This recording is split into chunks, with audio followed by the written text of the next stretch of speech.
내가 거룩하니 너희도 거룩하라. 이것은 히브리서 뿐만 아니라 성경 전체를 통해서 우리에게 주시는 하나님의 요청입니다. 명령입니다. 하나님이 주신 거룩함을 우리가 어떻게 지키며 누릴 수 있을까? 지난주에 이어서 계속 이 문제를 살펴보면서 은혜를 나누고자 합니다. 오늘 본문 말씀은 유출병에 대한 규례입니다. 본문은 15장 전체입니다. 여기서 유출병이라고 하는 것은 사람의 몸으로부터 액체가 흘러나옴으로 인해서 그의 몸을 더럽게 하는, 부정하게 하는 질병을 가리켜서 유출병이라고 말을 합니다. 2절 3절을 보면 이스라엘 자손에게 고하여 이르라. 누구든지 몸에 유출병이 있으면 그 유출병을 인하여 부정한 자라. 그 유출병으로 말미암아 부정함이 이러하니 곧 몸에서 흘러나오든지 그것이 엉켰든지 부정한즉. 보시기 바랍니다. 이 유출병의 종류에는 여러 가지가 있는데 남녀의 몸에서 나오는 각종 고름과 피, 또 성관계를 통해서 나오는 액체, 여성의 생리를 통해서 나오는 피, 이런 것들을 오늘 레위기 15장에서는 부정하다, 유출병의 한 종류로 이렇게 구분하고 있습니다. 그리고 이것을 깨끗하게 하는 것은 속죄제와 번제입니다. 이것을 통해서 정결하게 되도록 명령하셨습니다. 그러나 여기에 순종하지 않고 계속 유출병으로 인한 불결함을 지니고 있으면 결국은 죽게 된다고 합니다. 하나님께 심판을 받아서 죽게 된다. 31절과 33절에 말씀하고 있습니다. 같이 한번 읽어보겠습니다. 너희는 이와 같이 이스라엘 자손으로 그 부정에서 떠나게 하여 그들로 그 가운데 있는 내 장막을 더럽히고 그 부정한 중에서 죽음을 면케 할지니라. 이 규례는 유출병 있는 자와 설정함으로 부정을 입은 자와 불결을 앓는 여인과 유출병이 있는 남녀와 결합한 여인과 동침한 자에게 관한 것이니라. 아멘. 물론 이 레위기의 규정은 예수 그리스도의 복음 안에서 살고 있는 우리에게는 적용되지는 않습니다. 우리는 복음 안에서 이미 정결하게 되었고 또 이런 규정들로부터 자유를 얻게 됐습니다. 그러나 영적 의미를 우리가 알고 그것을 우리의 삶에 적용하면 우리가 어떻게 거룩한 삶을 누리며 유지하면서 살아갈 수 있을까 하는 그런 아주 굉장히 도움이 되는 말씀입니다. 첫째, 사람은 근본적으로 타락했기 때문에 그 안에서 나오는 모든 것이 부정하다 하는 사상이 유출병 규례에 들어 있습니다. 첫사람 아담과 하와가 죄를 지었어요. 그래서 아담의 피를 받은 모든 인류는 태어나면서부터 부정한 존재로 태어났습니다. 이것은 예외가 없습니다. 예수님 한 분을 제외한 모든 여인이 낳은 사람들은 다 부정합니다. 모든 사람이 죄인입니다. 거룩함이 없습니다. 우리가 서로 이렇게 바라볼 때 겉은 멀쩡하게 보여도 냉정하게 속으로 들어가 보면 부정하지 않은 사람이 없어요. 죄가 없는 사람이 없어요. 저를 포함해서 여러분 모두가 마찬가지입니다. 예외가 없습니다. 아무리 점잖게 앉아 계시다 할지라도, 아무리 예쁘게 청순하게 여기 앉아 있다 할지라도 내면으로 들어가 보면 부정하고 어둡고 더러운 것이 누구에게나 있다고 하는 겁니다. 그것은 우리 자신이 잘 알고 있습니다. 우리 자신이 우리 자신을 들여다보면, 아, 나는 죄인이구나, 나는 참 부정한 사람이구나, 이렇게 고백할 수밖에 없습니다. 우리 마음이 얼마나 검고, 우리 마음이 얼마나 거짓되고, 우리 마음이 얼마나 음란하고, 우리 마음이 얼마나 더러운지는 우리 자신이 더 잘 알고 있습니다. 예수님께서도 말씀하시기를 마태복음 15장 19절 이하에 마음에서 나오는 것은 악한 생각과 살인과 간음과 음란과 도적질과 거짓 증거와 회방이니 이런 것들이 사람을 더럽게 하느니라. 우리가 먹는 것이 우리를 더럽게 하는 것이 아니라 우리를 더럽게 하는 것이 우리 속에 이미 있다는 것입니다. 겉은 깨끗하지만, 겉은 회칠한 무덤처럼 깔끔하게 단장되어 있지만 뚜껑을 열어보면 우리 속에 마치 무덤 안에 더러운 것들이 있는 것처럼, 시신이 있는 것처럼 우리에게 죽음이 있고 더러움이 있다는 거예요. 이것을 인정해야 됩니다. 유출병은 이것을 인정하는 사상이에요. 사람의 몸으로부터 나오는 것이 더러운 것이다. 이것을 솔직히 인정할 때 우리는 겸손해질 수 있고, 겸손해질 수 있어요. 내가 거짓되고, 내가 누구보다도 음란하고, 내가 누구보다도 부정한 사람이다. 그것을 보는 사람은 절대로 하나님과 사람 앞에 교만할 수 없어요. 겸손이 절로 나옵니다. 이렇게 인정하고 겸손해질 때 용서받고 그 문제를 해결할 수 있는 길이 열리게 되는 것입니다. 유출병이 부정하다고 하는 것은 우리 내면이 부정하다는 사상을 말하는 거예요. 여러분은 이것을 인정하십니까? 여러분은 떳떳하십니까? 여러분 속을 열어 하나님과 사람 앞에 확 열어 보일 수 있습니까? 아마 그런 사람은 여기 없을 거예요. 우리는 하나님 앞에서 다 용서받아야 될 사람이고, 주님의 은혜가 아니면 하루도 살아갈 수 없는 정말 더럽고 연약한 부정한 존재들이에요. 두 번째로, 유출병은 절제되지 않은 것들이 사람을 부정하게 한다 하는 것을 우리에게 보여줘요. 절제되지 않는 것, 셀프 컨트롤 되지 않는 것, 그것이 부정한 것이라는 겁니다. 사람을 부정하게 만드는 유출병의 특징입니다. 스스로 통제되지 않는다는 거예요. 무절제하게 흐른다는 겁니다. 스스로 통제되면 그건 병이 아닙니다. 통제되지 않기 때문에 병인 거예요. 통제를 넘어서서 무절제하게 흐르는 것은 병이고, 그것은 우리를 부정하게 만들어요. 그래서 성경은 절제를 매우 중요한 덕목으로 말합니다. 우리 몸에서 나오는 이런 고름과 피, 이런 것들만을 얘기하는 게 아니고 우리 삶 전반에 걸쳐서 절제되지 않는 것들은 죄고, 그것은 인생을 부정하게 만든다고 합니다. 절제되지 않으면 넘어지게 되고 망하게 됩니다. 병에 걸리게 되고 결국은 죽게 됩니다. 영적으로도 절제하지 않으면 영적 전쟁에서 승리할 수 없어요. 막 무절제하게 사는 사람이 인생을 성공할 수도 없고, 영적으로 바르게 살 수도 없고, 영적 전쟁에서 마귀에게 이길 수도 없습니다.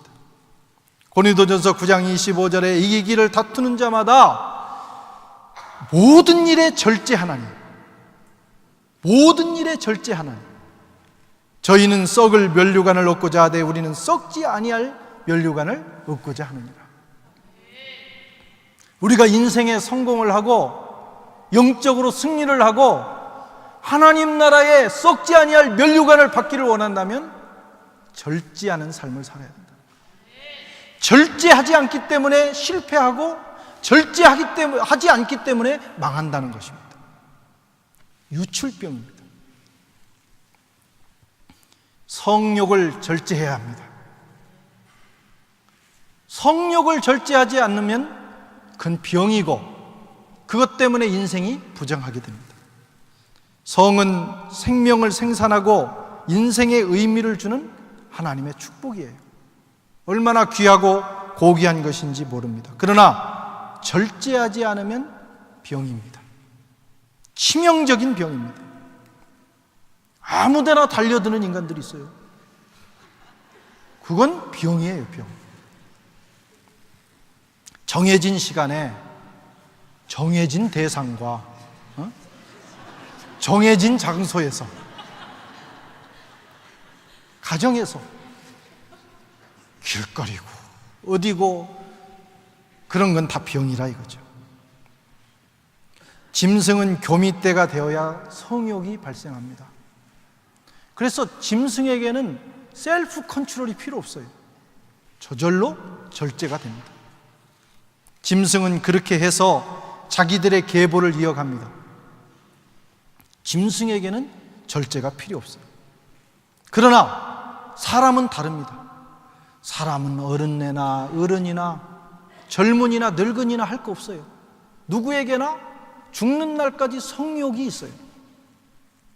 그래서 절제하지 않고 그 욕망을 그대로 따라가면 망하는 것입니다. 절제하시기 바랍니다. 절제해야 오래 살아요. 절제 못하면 망합니다. 자신도 망하고 이웃도 망해요. 어떤 분이 미국 대통령 따라갔다가 그 절제 못해서 평생 쌓아놓은 자기 인생이 하루아침에 무너졌어요.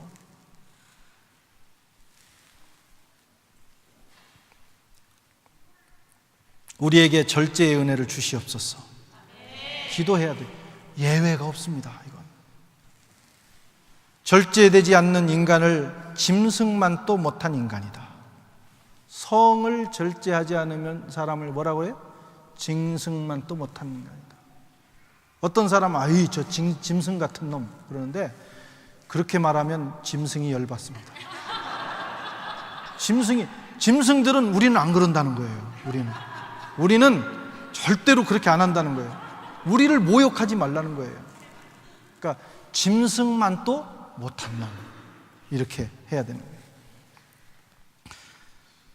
잠을 절제하시기 바랍니다. 참 느끼는 바가 크신 분들이 있는 것 같아요. 참 어느 날 우리가 자기 싫어도 영원히 자는 날이 와요. 잠 절제해야 됩니다. 잠은 축복이잖아요. 잠 못 자는 것만큼 고통스러운 일은 없어요. 하나님이 사랑하는 자에게 잠을 주신다 그랬어요. 그러나 하나님이 잠을 주셨다고 해서 시도 때도 없이 자고 하루 12시간 자고 이러면 인생이 될 수가 없습니다. 6시간에서 8시간이 자요. 8시간을 넘으면 건강에 치명적이래요. 6시간보다 적게 자도 문제라는 거예요. 절제라고 하는 것은 그 적당한 상황을 유지하는 겁니다.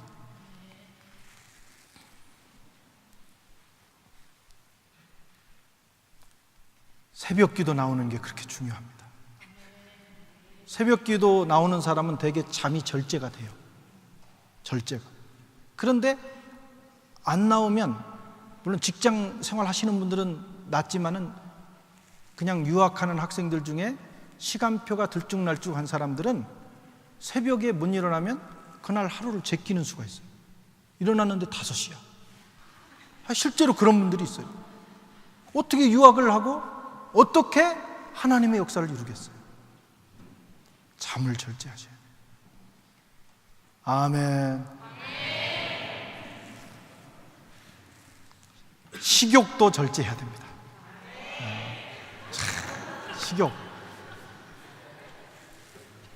식욕도 하나님이 주신 축복입니다.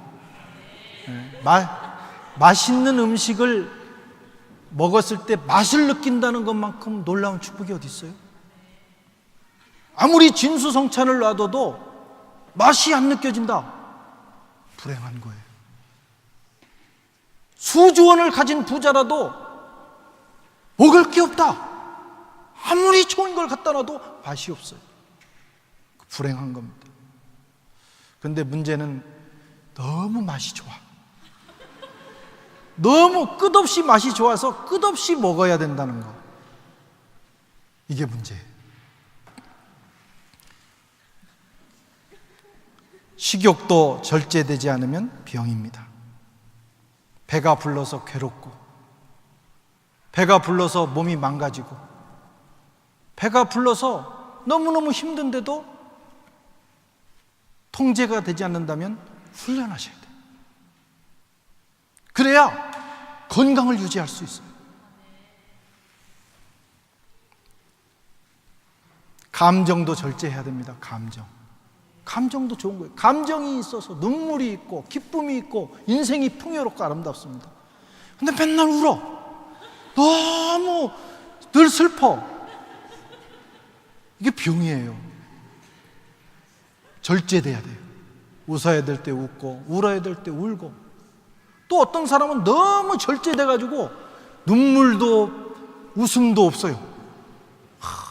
그래서 송장 같아요. 표정도 없고. 그것도 아름답지 않습니다. 적당한 감정이 흘러야 돼요.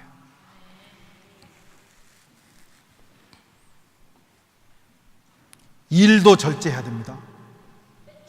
부지런해서 열심히 사는 거 얼마나 아름답습니까? 성경에도 착하고 충성된 종이라고 그랬어요. 열심히 하는 사람들. 하나님도 열심히 사는 사람을 귀하게 여기십니다.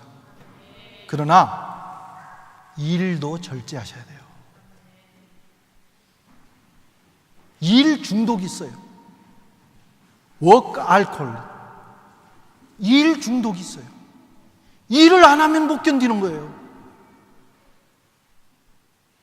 일을 손에 가지고 있지 않으면 안정을 잃어버리는 거예요. 어떻게 일이 우리에게 안정을 줍니까? 병입니다. 공부도 절제하셔야 돼요. 물론 여기 계신 분들 가운데 공부를 절제해야 될 만큼 그렇게 열심히 하는 분은 별로 없는 것 같아요. 그게 좀 문제지 오히려. 유학생들은 그게 문제인데 간혹 공부가 절제가 안 되는 분들이 있어요. 너무 열심히 해서 몸이 망가질 만큼 하는 거예요. 너무 열심히 하다가 성경도 못 보는 거예요. 너무 공부 열심히 하다가 교회도 못 나오는 거예요. 그게 문제입니다. 공부하다가, 여러분 일이 좋아도 일을 하다가 시간이 되면 딱 내려놓고 기도하고 하나님과 교제하고 말씀을 읽고 봉사해야 될 시간에 봉사하고 헌신하고, 이것이 자유로워야 됩니다. 뭐든지 지나치게 빠지면 그게 유출병이에요. 병입니다. 선교하고 봉사하자. 그러면 나는 공부해야 되고 사업해야 되고 직장생활 해야 되면 못한다. 그렇게 말씀하는 분들이 있어요. 틀린 말은 아니에요. 그러나 여러분, 규모 있게 자기의 삶을 잡아나가면, 절제하면서 하면 선교할 수 있는 시간을 충분히 뺄 수 있습니다.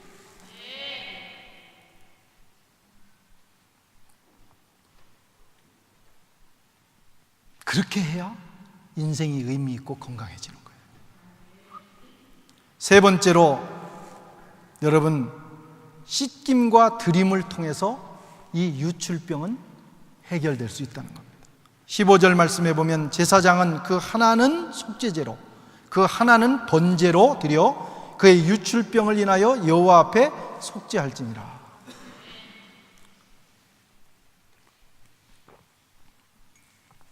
두 가지 제사를 주셨는데 하나는 속죄제입니다.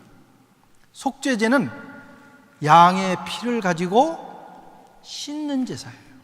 피를 뿌려서 씻는 것입니다. 씻어야 됩니다. 우리가 자꾸 넘어질 수 있어요. 절제가 안 될 수 있어요. 모든 분야에서.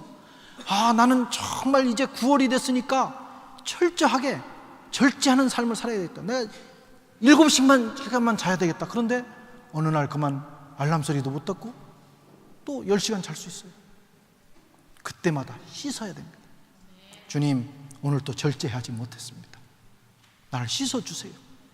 나를 새롭게 해주세요. 이렇게 자꾸 씻고 또 씻으면 정결해집니다. 어느 날 절제의 은사가 내게 임하는 거예요. 십자가 앞에 나가서 우리의 연약함을 고백하고 또 고백하면 주님께서 보혈로 씻어주십니다. 그래서 규모 있는 인생으로 만들어주셔요. 두 번째는 번제예요. 번제는 손과 발을 자르고 껍질을 벗기고 내장을 꺼내고 그리고 각을 떠서 완전히 죽여서 하나님 앞에 태워드리는 것이 번제입니다. 씻는 걸로만 안 된다는 거예요. 하나님께 드려야 됩니다. 어떻게 드리냐? 나를 죽여서 드려야 됩니다. 내가 완전히 죽고 죽은 나를 하나님 앞에 드리면 하나님께서 내 인생을 책임져 주시는 거예요. 속죄제의 피로 씻는 것은 우리가 실수해서 절제하지 못해서 넘어진 것을 씻는 거라면 번제는 내 존재를 씻는 거예요. 넘어지게 하는, 넘어질 수밖에 없는 나라는 존재를 하나님 앞에 완전히 드릴 때 하나님께서 우리 인생을 사용하시는 겁니다. 이것은 십자가의 죽음과 마찬가지입니다. 주님이 오셔서 우리를 위하여 번제가 되셨어요. 십자가에서. 번제는 죽음입니다. 주님이 죽으실 때 우리도 함께 죽었어요. 우리가 십자가로 나간다는 것은 주님의 죽으실 때 나도 죽었다고 하는 것을 고백하며 내 죽음을 선언하는 거예요.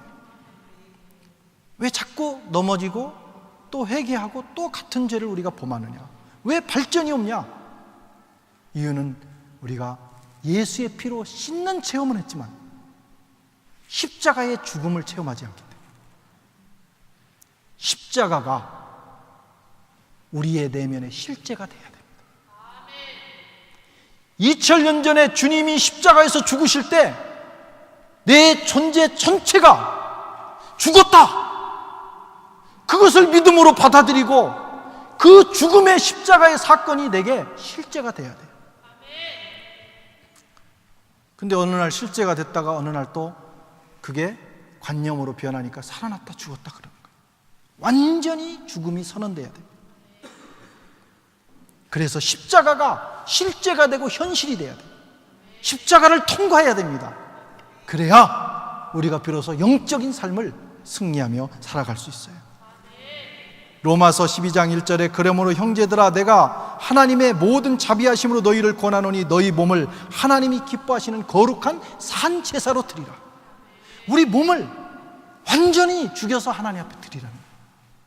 로마서 6장 13절에 또한 너희 지체를 불의의 병기로 죄에게 드리지 말고 오직 너희 자신을 죽은 자 가운데서 다시 산 자같이 하나님께 드리며 너희 지체를 의의 병기로 하나님께 드리라. 하나님께 내 손과 발을 잘라서, 자르라는 건 아니고 번제로 드리듯이 내 손과 발을 주님께 드리는 거예요. 내가 내 마음대로 하지 않겠다는 거예요. 각을 뜨고 내 모든 것을 태워드림으로, 의의 병기로 드림으로 우리가 불의의 병기로 쓰임받지 않는 겁니다. 적극적으로 드려야 됩니다. 그래서 성경은 드리라고 말씀하는 거예요. 드려라. 하나님께 드려야 하나님이 그것을 가지고 사용하신다는 거예요. 교회가 여러분들에게 헌신을 요구합니다. 봉사하세요. 선교하세요. 이웃을 도우세요. 기도하세요. 헌금하세요. 부담스럽죠. 부담스러워. 편하게 놔두면 좋겠는데 이 교회는 오면 왜 자꾸 이렇게 하라고 하냐고. 그냥 스피커도 저기다 설치해 놓으면 좋을 텐데 매주 해가지고 봉사하라고 하고 이렇게 하느냐고. 그렇게 생각하지 마세요. 그렇게 해서 여러분들이 시간과 여러분의 에너지를 하나님 앞에 드린 거 그만큼 남는 거예요. 그만큼 그것만 영적으로 건지는 거예요. 그렇지 않은 것은 다 날아가 버립니다. 어느 날 주님이 우리의 생명을 거두시는 날, 어느 날 주님이 됐다 이제는 와라 하는 날, 우리는 그것만 가지고 가는 거예요. 스스로 하지 않으면 억지로라도 해야 되는 거예요. 미국의 세들백 교회의 리고렌 목사는 이렇게 말했어요. 목사는 교인들의 시간과 재물을 하나님께 드리도록 하는 사명을 가진 사람입니다. 그렇지 않으면 마귀가 그들의 것을 빼앗아 간다. 여러분, 시간 하나님께 드린 거 아까워 죽겠지만 아까운 마음으로라도 드린 것은 남는 거예요. 근데 하나님께 드리지 않고 한번 시간을 보세요. 내가 내 시간 확보해가지고 뭐 대단히 좋은 엄청난 것을 내가 이룰 것 같지만 나중에 보면 다 쓸데없는 일에 씁니다. 그저 향락을 즐기고 그냥 멍하니 있다가 멍 때리다가 인생 지나가고 다 그러는 거예요. 그렇게 의미 없는 일로 시간이 다 가고 물질이 다 가고 여러분 에너지가 다 가는 거예요. 주님 앞에 드려야 돼요. 젊을 때 드리십시오. 여러분들이 아름다울 때 드리십시오. 여러분의 인생을 드려보세요. 그러면 저절로 절제가 됩니다.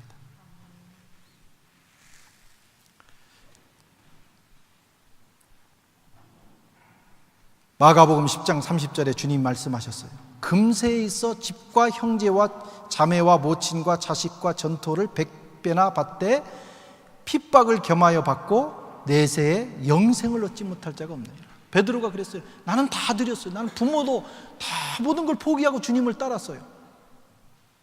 너 그거 절대 손해 아니라는 거예요.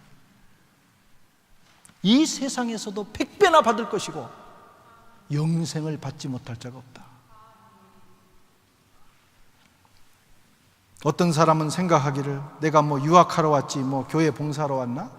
왜 자꾸 선교하라고 하자고 그러냐? 그런 생각도 하고 말도 할 수 있어요. 그러나 그건 틀린 거예요. 그렇게 해서 억지로라도 갔다 오면 여러분 인생이 유익해집니다. 그리고 새로운 활력소가 되고 우리 인생이 어떻게 변할지 모르는 거예요. 하나님은 여러분들을 공부만 하라고 하지 않았어요. 그렇다고 봉사하고 선교만 하라고도 하지 않았어요. 두 가지 다 하라고 하셨어요. 공부도 하고 봉사도 하고 사업도 하고 선교도 하고 헌신도 하고 직장 생활도 하시기 바랍니다. 최소한의 균형을, 그 균형이 뭐냐면 10분의 1을 하라는 거예요. 하나님 11조 사상일 겁니다. 시간의 10분의 1만 하나님을 위해서 드려봐라. 반 드리라고 하는 것도 아니에요. 1년에 네가 사는 1년에 열흘만 한번 드려봐라. 열흘만. 하나님이 반 드리라고 하는 것도 아니에요. 그것 가지고도 여러분 우리 인생에 정말 놀라운 은혜가 넘치게 됩니다. 공부만 한다고 공부 잘하는 것도 아니더라고. 사업하고 직장 생활에 집중한다고 그렇다고 사업이 잘 되고 직장 생활이 잘 되는 것도 아니에요. 교회 봉사하고 헌신하고 다른 사람을 위해서 수고한다고 해서 그 사람 망하는 것도 아니에요. 여러분 이것도 하고 저것도 할 수 있어요. 그래야 인생이 알차게 되는 겁니다. 사실은 우리는 어떤 분들은 아유 나 이제 교회 일은 이제 절제해야 되겠어. 그런 분들이 있는데 엄격하게 내 인생을 쫙 스케줄을 놓고 따져보세요. 뭘 절제해야 되는지. 여러분 우리가 절제할 것은 세상 일이에요. 먹고 놀고 즐기고 취하고 그렇게 보내는 시간을 절제해서 거룩한 일에 투자하셔야 돼요. 주님이 마지막 부르시는 그 순간에 그 사람은 후회하지 않습니다. 내가 달려갈 길 다 달리고 내게 주신 사명 마쳤으니 이제후로는 나를 위하여 면류관이 보이는도다. 그렇게 사도 바울처럼 고백할 수 있어요. 사랑하는 성도 여러분, 절제가 중요합니다. 절제. 하나님이 우리에게 주신 모든 인생의 놀라운 축복들, 그거 절제하지 않으면 병입니다. 그러나 절제해서 규모 있게 사용하고, 그렇게 규모 있게 사용하면 주님과 역사와 이웃을 위해서 헌신하고 봉사하며 살아갈 수 있는 시간이 확보가 됩니다. 또 그렇게 헌신하면 우리의 인생은 복된 인생이 되는 거예요. 넘어질지라도 씻고 또 씻으십시오. 십자가로 나아가십시오. 그리고 날마다 십자가를 붙들고 주님, 십자가가 내게 적용되기 원합니다. 십자가를 통과하기 원합니다. 나는 죽고 이제는 그리스도 안에서 새 사람으로 살기 원합니다. 고백하시고, 그리고 그렇게 주님 앞에 드려진 인생을 통해서 여러분들 보람있고 정말 하나님 앞에 축복받는 그런 삶이 되시기를 주님의 이름으로 축원합니다. 기도하겠습니다.